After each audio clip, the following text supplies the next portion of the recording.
Hello friends, बहुत बहुत स्वागत है आपका हमारे यूट्यूब चैनल पे। तो फ्रेंड्स, यह संस्कृत व्याकरण से बहुत ही महत्वपूर्ण क्वेश्चन है। वैसे भी आपके पास हमें पता है कि टाइम बहुत कम है, टीजीटी का एग्ज़ाम 7 तारीख को होने वाला है। तो जो भी भाई बहन इस वीडियो को देख रहे हैं तो एक बार इसे पूरा देख लीजिएगा, इसमें काफ़ी नए नए क्वेश्चन हैं आपके लिए। और अगर आपको ये वीडियो पसंद आए तो लाइक और सब्सक्राइब जरूर कर लीजिएगा, क्योंकि नेक्स्ट वीडियो हम पीजीटी के लिए डालने वाले हैं, तो आपको उसका नोटिफिकेशन जिससे मिल जाए। चलिए, आपका बिना टाइम खराब किए हम क्वेश्चन शुरू करते हैं। निरंध्र बाल कदली निरंध्र पदे को अर्थ अस्ति। तो यहाँ पे राइट आंसर क्या हो जाएगा? यहाँ पे राइट आंसर हो जाएगा ऑप्शन नंबर सी, सघन। निरंध्र बाल कदली में निरंध्र का अर्थ अत्यधिक घना होता है, और यहाँ पे नीर धारण करने वाले अर्थात बादल हो जाएगा, और नीरस जिसमें कोई रस ना हो, और निःशब्द का हो जाएगा बिना शब्द के। नेक्स्ट क्वेश्चन देख लेते हैं। वधू द्वितीय पदे को अर्थ। तो यहाँ पे आपका राइट आंसर क्या हो जाएगा? ऑप्शन नंबर डी, प्रिया के साथ। यहाँ पे क्या हो जा रहा है? ऑप्शन नंबर डी, प्रिया के साथ। वधू का अर्थ प्रिया होता है, और द्वितीय का अर्थ है उसके पास दूसरा कौन प्रियतम, अर्थात तात्पर्य है कि वधू द्वितीय। यहाँ पे इसका तात्पर्य बन जाएगा प्रिया के साथ। नेक्स्ट क्वेश्चन देखते हैं। अस्य च्युतनम नु हरिचंदन पल्लवानाम नु कस्मिन अलंकार से वाचक। यहाँ पे पूछ रहा है कि नऊ में कौन सा अलंकार है, यहाँ पे पूछ रहा है। तो यहाँ पे आपका हो जाएगा राइट आंसर क्या हो जाएगा? ऑप्शन नंबर डी, संदेह। यहाँ पे कौन सा अलंकार हो जाएगा? यहाँ पे संदेह अलंकार हो जाएगा।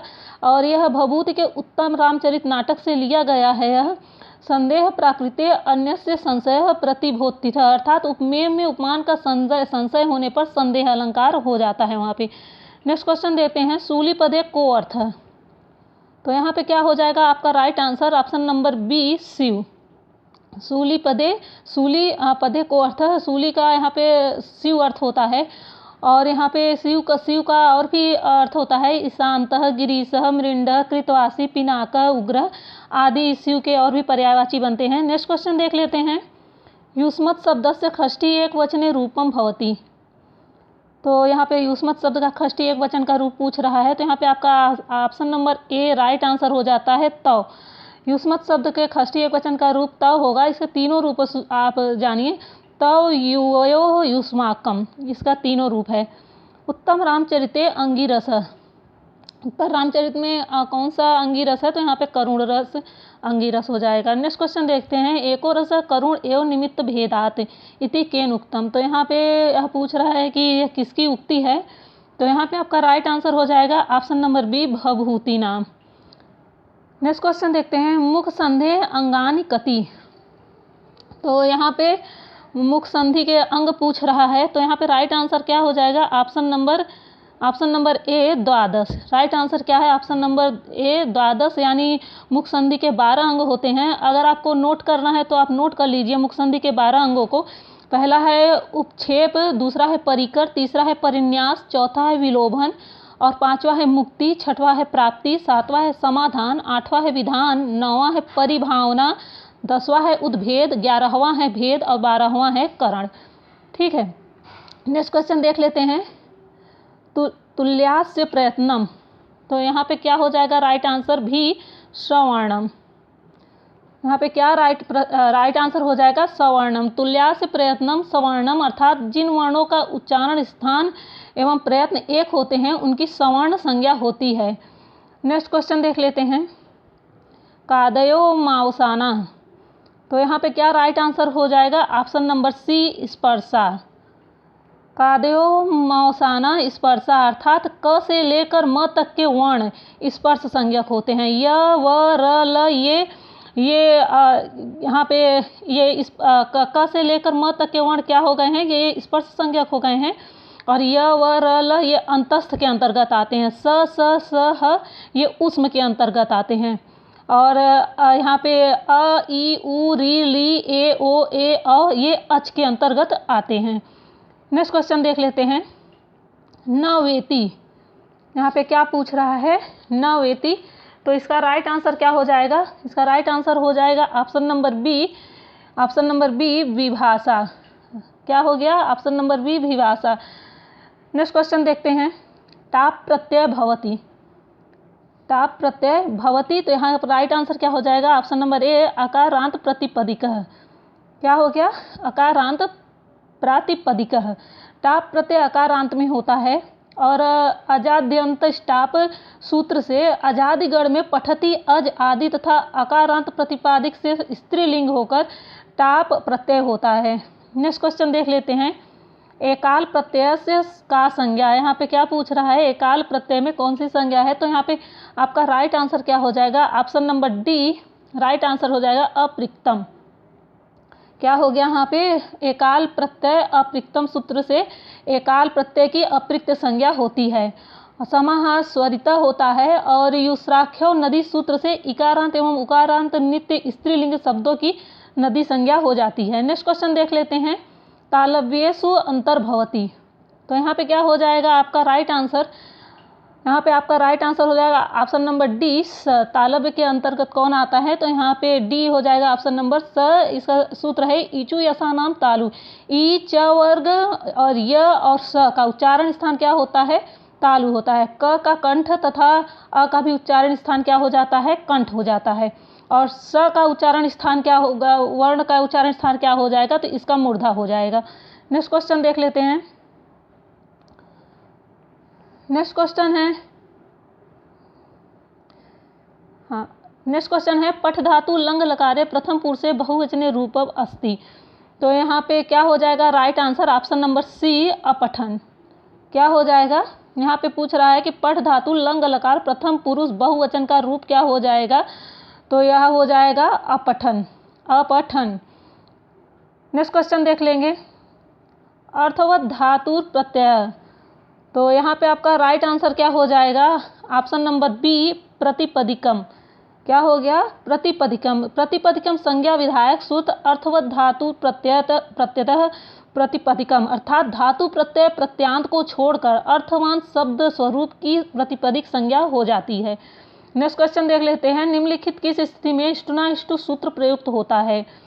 तो यहाँ पे आपका राइट आंसर क्या हो जाता है? ऑप्शन नंबर यहाँ पे सी आपका राइट आंसर हो जाएगा ततधन टीका। ततधन टीका। इष्टुनाइष्टु जब स अथवा त वर्ग, ये स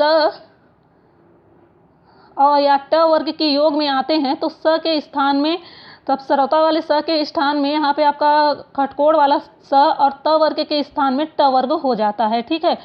नेक्स्ट क्वेश्चन देख लेते हैं। सन धन खष्ट, सन खष्ट, इस उदाहरण में किस सूत्र का नियम प्रयुक्त होगा?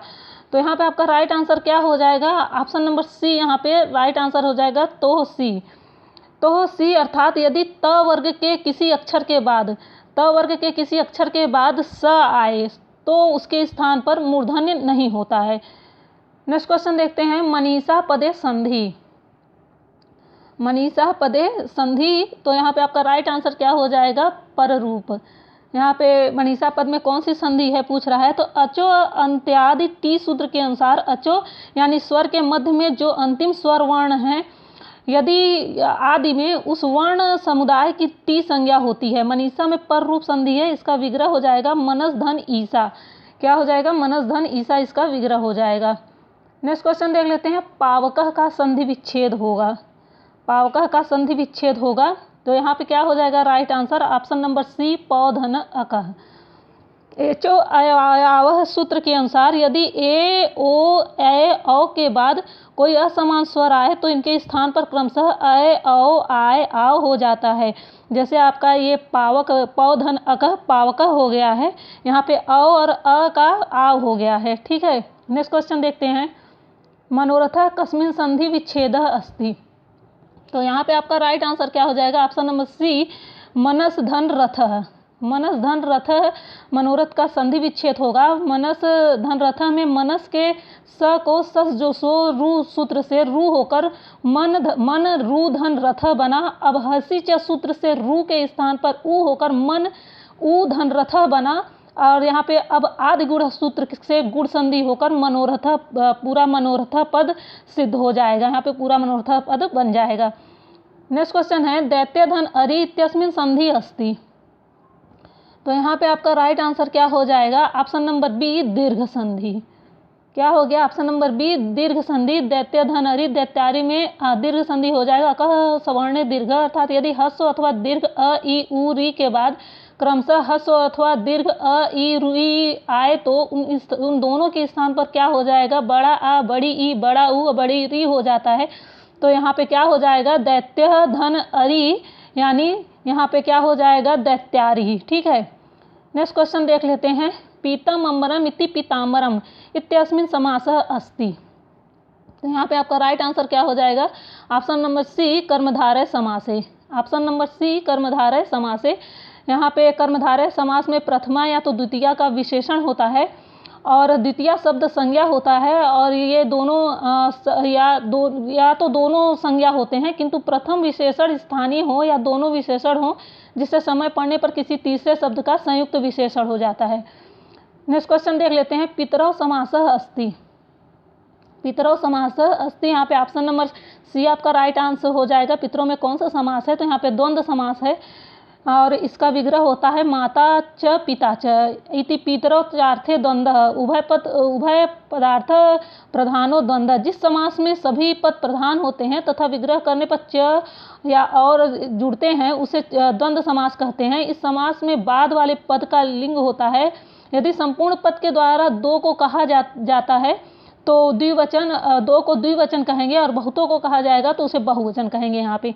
नेक्स्ट क्वेश्चन देखते हैं। हरित्रातः पदे समासः अस्ति। हरितात में कौन सा पद है यहाँ पे पूछ रहा है, तो यहाँ पे ऑप्शन नंबर ए राइट आंसर है तत्पुरुषः। क्या है राइट आंसर, तत्पुरुषः। हरित्रातः में कौन सा समास हो जाएगा, तत्पुरुषः। कर्तिकरणे कृता बहुलम, इस सूत्र के अनुसार सूत्र से कर्ता और करण अर्थ में वर्तमान तृतीयांत सुबंत का त्रातः कृदंत जिसके अंत में कोई कृत प्रत्यय हो के साथ बहुलता से समास होता है और उस समास को तत्पुरुष कहते हैं। यहाँ पे हरिणा त्रातः हरि के द्वारा रक्षित, इस विग्रह में कर्ता अर्थ में वर्तमान तृतीयांत सुबंत हरिणा का कृदांत त्रातः के साथ समास होकर क्या रूप बन जाता है, तो यहाँ पे हरित्रातः रूप पूर्ण रूप से बन जाता है। नेक्स्ट क्वेश्चन देखते हैं। द्वंद्व समासस्य भेदस्य अस्ति। तो यहाँ पे क्या पूछ रहा है आपसे, द्वंद्व समास के भेद पूछ रहा है। तो यहाँ पे राइट आंसर क्या हो जाएगा, ऑप्शन नंबर बी त्रि।